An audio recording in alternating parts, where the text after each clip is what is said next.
Thank you everyone for coming tonight. Like Ali said, my name is Hannah Morine. I'm a business administration major with an economics and English double minor. And I'm here to present to you tonight about my studying abroad experience that I had last fall in Ireland, as well as the economic research that I compiled from over there.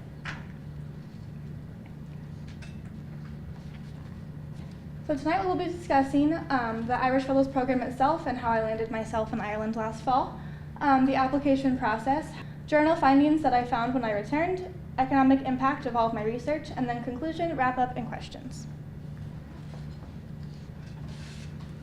If you weren't aware, the Irish Fellows Program began as a partnership between Dr. Richard Lloyd and Davy Spillane.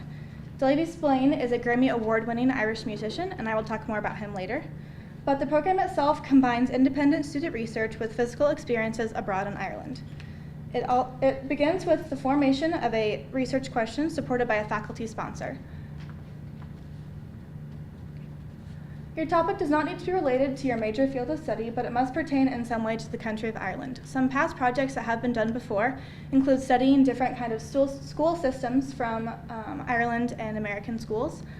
History, music, English, anything that you could think of has probably been done before or could be done in the future.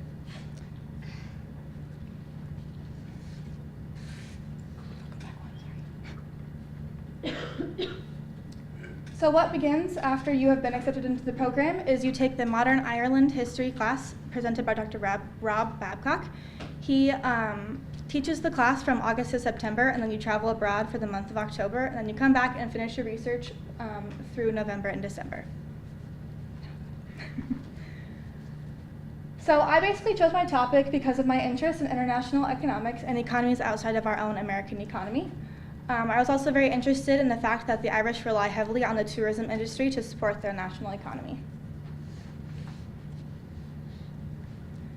So living in Ireland is very different than living in America, as you probably could assume. Probably the biggest differences between here and there are learning a foreign currency, trying to figure out their kind of public transportation system, and just completely living on your own in a foreign country.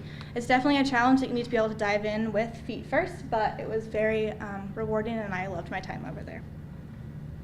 So a little bit more about Davy Spillane. Like I said before, he's a Grammy Award-winning Irish musician, famous for playing the uilleann pipes and low whistle.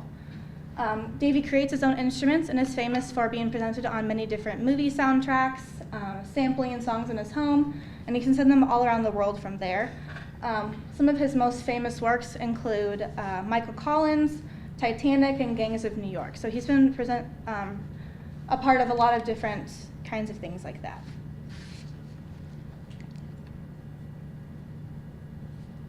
This is a sample of his music.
So a little bit more about Davy too. He's kind of your on-the-ground contact while you're over in Ireland. So if any kind of emergency would arise, he was the kind of person that you would talk to. And he's there really just to help you in any way that he can with your research project. We are also able to go up to his house about once a week and have a home-cooked meal made by his wife, Christine. And we were also given some opportunities to speak to some different people that we probably would not have otherwise met while we were over there, such as some archaeologists and that kind of thing. And we learned a lot of different things that we probably wouldn't have been able to access without his help. So it was very nice to have him over there.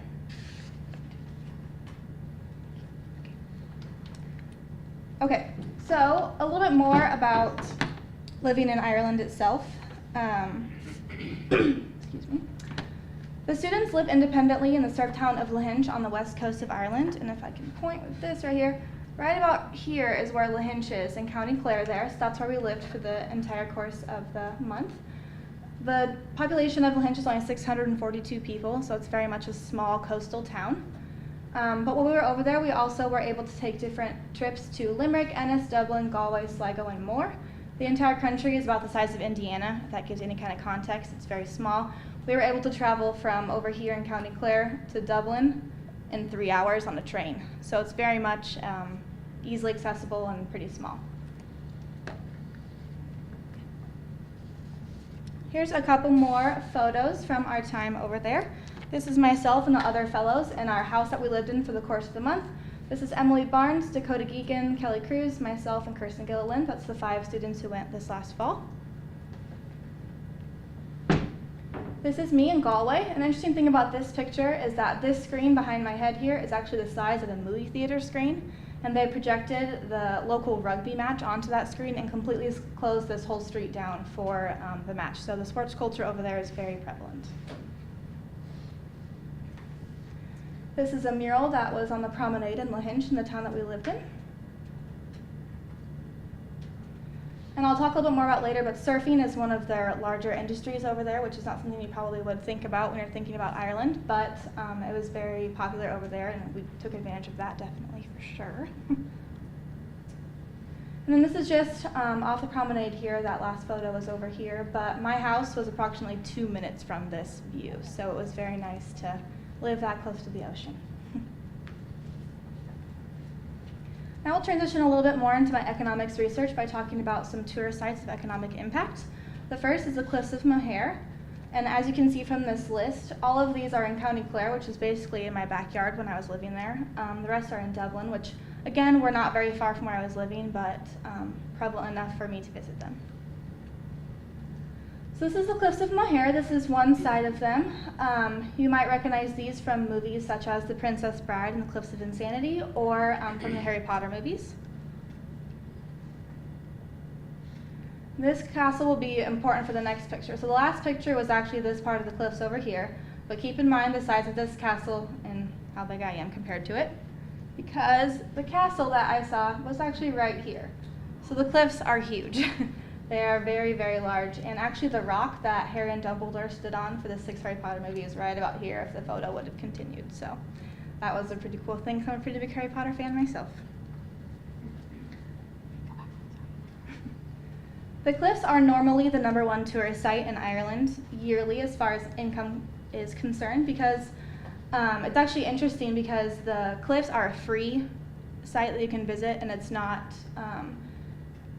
an admissions cost associated with the site, and but it's still one of the larger tourist attractions just because of the natural beauty of the site and the income that is generated from people just visiting the country itself as far as hotels and transportation and that kind of thing. So there's a lot of money that comes in from people visiting the cliffs.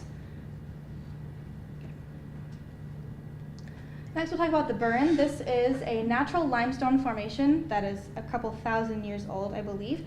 It used to be underwater, that's why these have formed. These are actually just really hard, rocky kind of things. And the Burren is a large place for people to visit because these cracks and crevices in here are home to a lot of different microflora and microfauna who live inside of them that otherwise may not exist in other places around the world. So a lot of scientists visit the Burren just for that reason. This is Bunratty Castle. This is one of many hundreds of castles that can be found in Ireland. The interesting thing about this castle itself, though, is that it has been restored into a kind of folk medieval park, kind of similar to an American pumpkin patch almost. So they had a lot of activities going on there. We actually went on Halloween, so they had a lot of different things going on that day. We were able to go up to the top of the castle and then go up all into these windows and everything, so that was very cool to see. But there are castles literally everywhere you look in Ireland, but this is just one that we were actually able to see. This is the Guinness Storehouse. This is actually currently the #1 tourist site in Ireland. It actually surpassed the Cliffs of Moher for the first time in quite a while, just this last year in 2016. So it's the largest tourist site in Ireland currently. €20 got us a guided tour learning about all the hops and the barley and that kind of thing associated with making the Guinness, as well as a tasting experience, learning about the history, the marketing campaigns, that kind of thing, and also the pouring the perfect pint class, which is pretty important if you know anything about Guinness. Guinness is very iconic to Ireland. It has been around since 1759, when Arthur Guinness himself signed a 9,000-year lease on the St. James Gate Brewery site. So Guinness is going to be made there long, long into the future. It's also very iconic to Irish history just based on like the logo with the Brian Boru harp, if you know anything about that.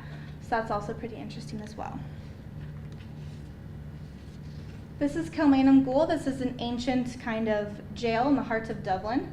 It was used during the Irish Independence Revolution, and this was really interesting because when we went to see this, we actually went on a haunted ghost tour to see this, but it was very cool because it told us a lot of different stories about how people died there, how people were hung there from like war crimes and that kind of thing, so that was very interesting to see as well. And then finally we have Trinity College, which is an actual college still in use today, supporting about 16,000 students yearly, most of them exchange students. This is also in Dublin. It was founded in 1592. And the most important thing about Trinity College, besides its own natural history, is that it houses the Book of Kells, which is an ancient book that contains the 4 Latin Gospels of the New Testament, and it has been around since the 9th century. It's definitely an old campus walking through, even older than Hastings, I think. That is the Book of Kells, just a sample of that. And an interesting thing about the Book of Kells, too, is that they turn one page every day of the book. And I just kind of do that every day, so yeah. Okay, now we'll transition a little bit more into my economics research and understand how each of those tourist sites have their own impact on the economy. Ireland is a, it's okay. Ireland is a relatively young country, but it has a colorful past from its independence wars that it had. It first began as a part of the United Kingdom, and then as time went on, Ireland decided that it wanted to be an own independent country. So it fought an independence war, and they eventually won and were given limited independence from the United Kingdom in 1922. Then they immediately had their own kind of internal civil war as far as people wanting to be part of the United Kingdom and people who didn't, so it kind of split the country internally. But eventually it became the Republic of Ireland that it is today in 1937. So some early economic interests of the country as it was being formed were mostly agriculture, as you would assume. The potato famine, I'm sure most people have heard of, was a big cash crop in the 1800s. And then eventually it shifted to manufacturing to help pay for the wars that it was fighting for, and manufacturing food and clothes and weapons and that kind of thing for these independence wars that took place. Another draw that led to the rise of tourism is the climate in Ireland. It's very wet, rainy, and warm. About 150 to 225 days out of the year it's raining. And to compare, Seattle only has 92 a year. So it rains a lot over there. Another draw to the climate in Ireland is that the country itself is a bowl shape. So it starts as kind of rocky cliffs on the outside and gives way to a lush kind of green bowl on the inside. So that's pretty interesting. It also has very mild weather year-round. There's no snow or extreme heat. It's really just kind of wet, warm, and rainy all year. So the big rise of tourism came as a result of the recession after the wars in the 20s and the 30s. There also was a big shift to the cities as people moved to the cities rather than the countryside. They also began working at tourist sites, so that was also part of the income focus there. They also began to realize that the climate was perfect for surfing and golf industries, which remains true today. Even our own President Donald Trump has his golf course in County Clare, which is only a few miles away from where I was living. So it's very much a profitable couple of industries there in Ireland. But tourism rose to major prominence in the last 30 years or so, and still to this day remains the second highest source of income nationally. As an economist, I would predict that tourism will soon be the #1 source of national income in the near future, sometime in Ireland. Sometime in the I would say probably 10 years or so, it will pass up agriculture as the #1 industry. But the prospects for the country itself are very bright, and it should only continue to accrue more national income and that sort of thing as time goes on. So just to wrap up what I've already talked about, tourism does represent the second largest source of income for the Republic of Ireland, but it will probably be soon surpassed. It also follows the classical style of economic development as the rise of tourism began. It started as an agriculture industry, then moved to manufacturing, and finally the service industry, which is where I believe that it will stay in the future. So before I take questions, I would like to say a special thank you to the donors who made this research project possible. Hastings College, the Hastings College Department of Business and Economics, Dr. Amy Black, Dr. Rob Babcock, Davey and Christine Spillane, and other 2016 fellows. Thank you all for your help, and at this time I will open the floor to questions.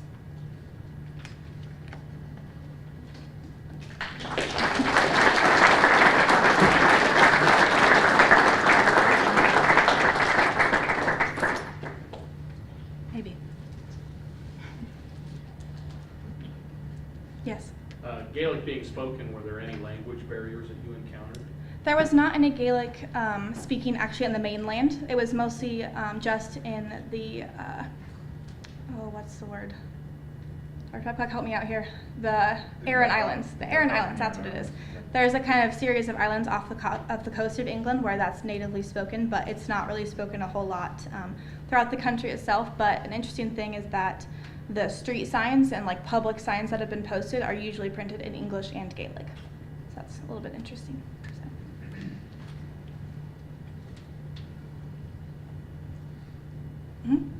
Ireland has a large tech industry, right? What proportion of its economy is technology kind of stuff? Not as much as you'd think. It is home to a Google site. I know one of the home sites of Google is in Dublin, but it's not as technically advanced as you would think. It's still very much kind of the pastoral type of lifestyle. It's really just cities in the bigger cities, but other than that, it's still pretty, I don't want to say primitive, but kind of still in that pastoral kind of lifestyle. So I'm not sure particularly how much of it exactly would pertain to the economy, but it's not as much as tourism or agriculture.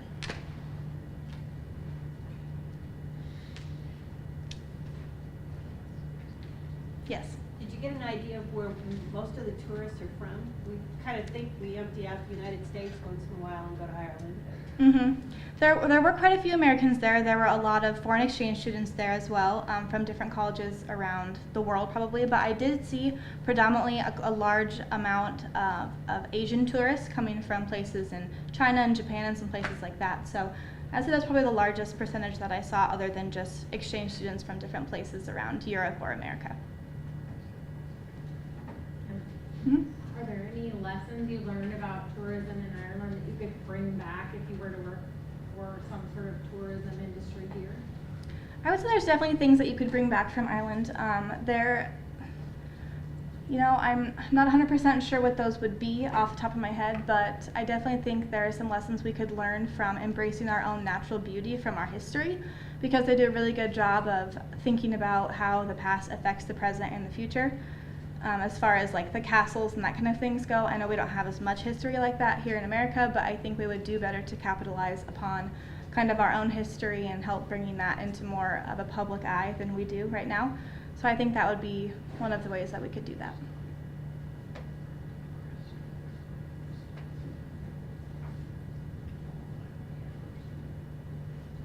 Anybody else? Okay.